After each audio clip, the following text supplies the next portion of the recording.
Project 613, Day 6. The third mitzvah, the mitzvah to love God. The more you know about God, the more you're attracted to God, the more you love God, all of the wonderful things that He does for us, and all of the wonderful mitzvot that He gave us, that He gifted us. The more we know about God, the more we love God.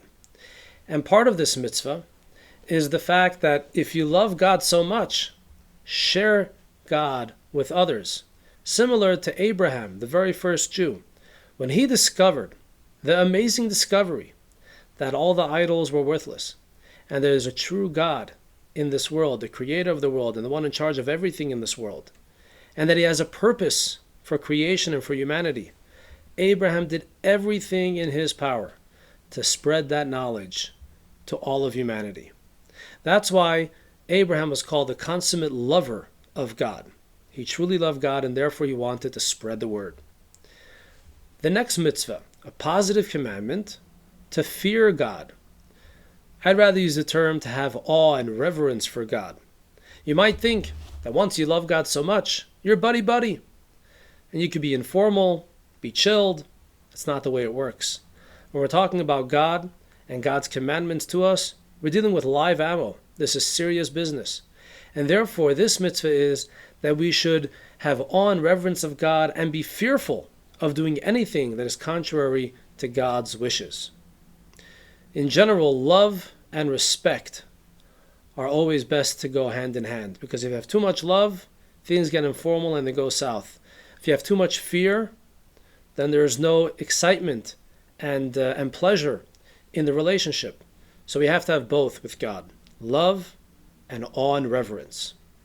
And finally, the next mitzvah for today is the positive commandment of Kiddush Hashem, sanctifying God's name. Unfortunately, in the history of the Jewish people, and it happens until today, there are those that want to force us to do that which is contrary to God's wishes, to the point that there are those that force a Jew to make a statement against the very foundations of our belief in God. And sometimes it comes with the penalty of death.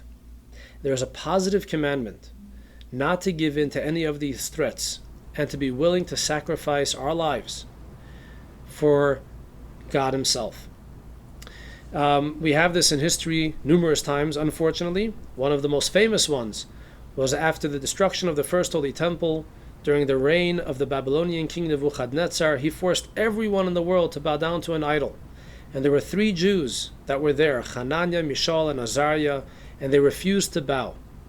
And they told the king that if you want us to keep your laws because we are in your country, that's fine.